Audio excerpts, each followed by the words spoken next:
Welcome back. We were talking about the Nifty. It's at the high point of trade, closing in on that 26,000 mark. In fact, the last move has been fairly swift, and once it crosses that 26,000 mark, it will be very interesting to see whether it faces some supply or, it goes on beyond that. And for reasons, we will talk about that in a shorter while from here. A lot of the stocks which are doing well are, the IT index, which is now moved into the green, a recovery of almost 0.5% from the lows.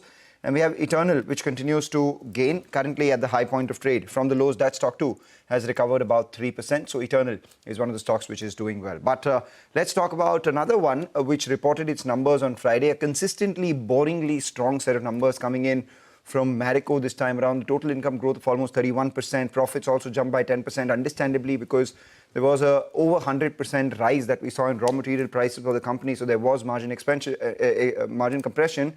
The street likes these numbers. The street likes the commentary around the management, in the conference call. And that's why after an up move of almost 1.5–2% on Friday post the numbers, the stock continues to see a gain of almost 3%. We have with us Saugata Gupta, the MD and CEO of the company, joining in now. Saugata, always a pleasure speaking with you. The second quarter numbers done and dusted. The question is, how's current demand environment post GST, the transition that happened, and the copra inflation that has happened, is that come off? What's your near-term outlook on revenue as well as margins? Firstly, as far as the demand is concerned, the overall sector, I think, is improving. Obviously, due to the GST transition, there was some headwinds because of, when we, like for us, 30% of the portfolio had a reduction in GST. I think that affected the entire sector the last maybe couple of weeks of September. It went into the first maybe 10 days of October. Now everything is normalized. We believe long term this GST rationalization is transformational. It will drive affordability and accessibility.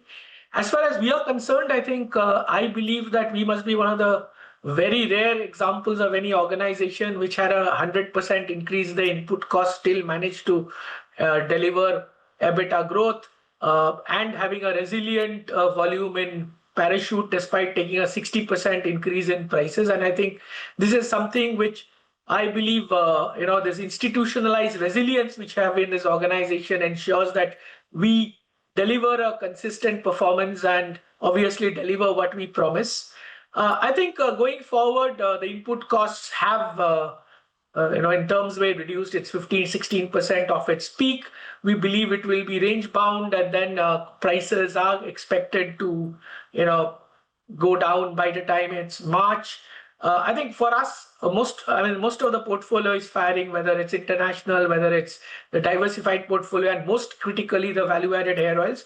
We are extremely confident that we should be able to slightly better our volume growth, continue to deliver, as we have said, given that we will have pricing tailwinds around a 25% top line growth and deliver double-digit EBITDA growth in second half. And going forward, we expect at least 200 bips next year. Could be a margin improvement potential if the input prices go down as expected in March. Well, we take that point completely, Mr. Gupta. Now, going forward, how should we look at the value-volume mix, given the fact that raw material prices, like you mentioned, have been trending high? I think some of the anniversarization will happen as we move along. Next year, if there is a significant reduction in input costs, we might take some pricing action. Having said that, I think there are 3–4 drivers that continue to drive value for us. One is a change in mix, especially in value-added hair oils, where we are focusing far more on the semi-premium or premium rather than bottom of pyramid, where there is only a trade input competitiveness.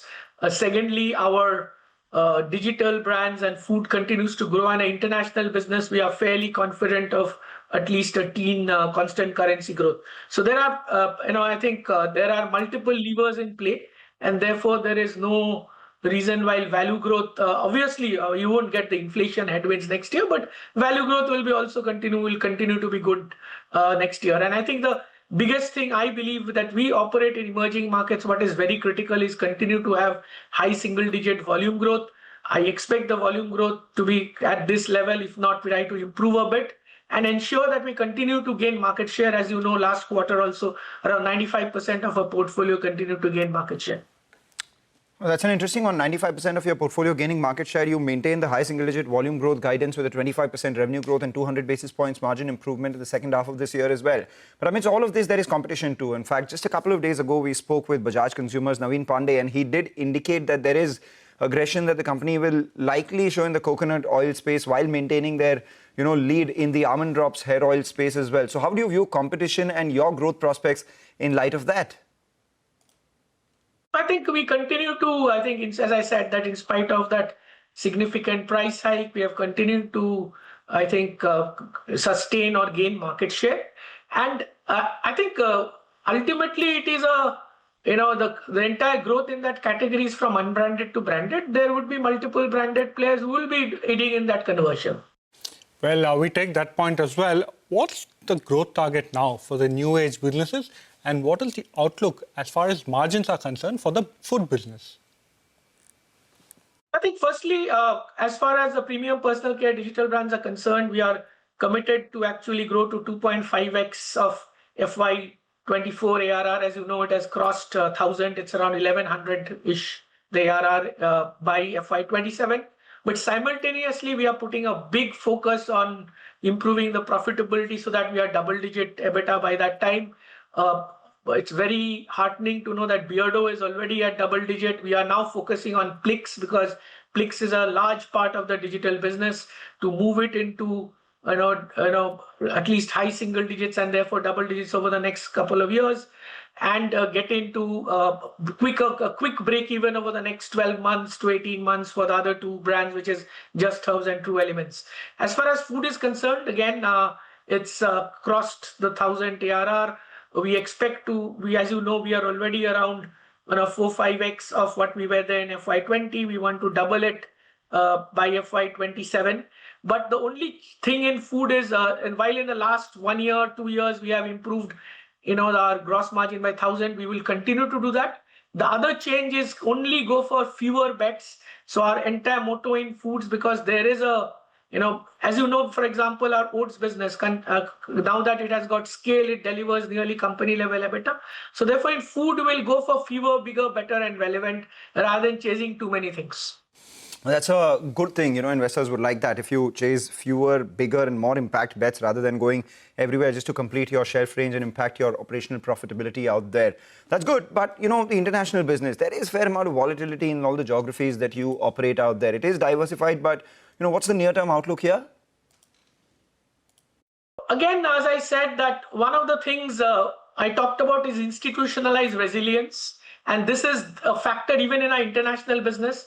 We believe in self-help, which is basically that there will be adversity. How do you convert that adversity and cope with that adversity and convert into an opportunity and cope better than others? And therefore, as you know, Bangladesh went through some kind of issues last year, and we coped with it very well. We continue to deliver good growth out there.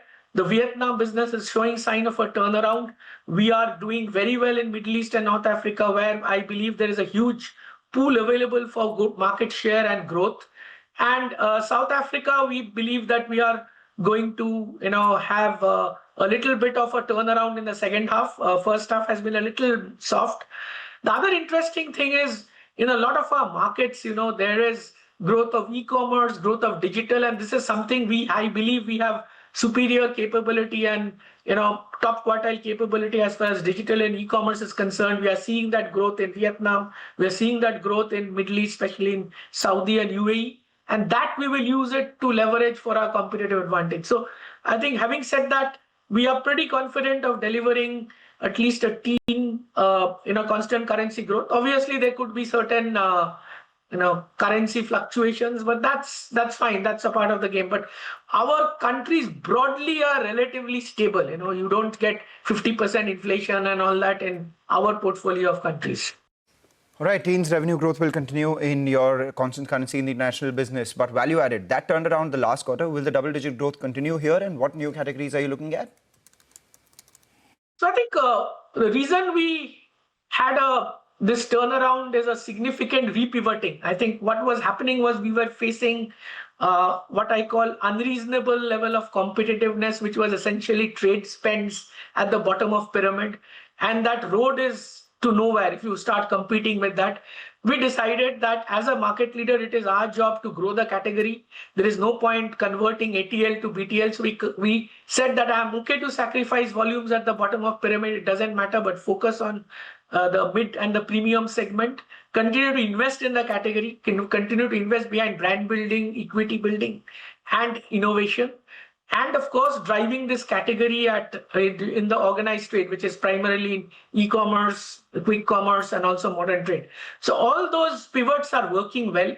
And as I shared that actually the volume growth, X of Shanti Amla has been around double digits, around 12% of this category, which shows the resilience. I'm extremely confident this strategy is playing out. This strategy is basically for a long term, and we expect this double-digit growth to continue over the next 5 to 8 quarters, definitely.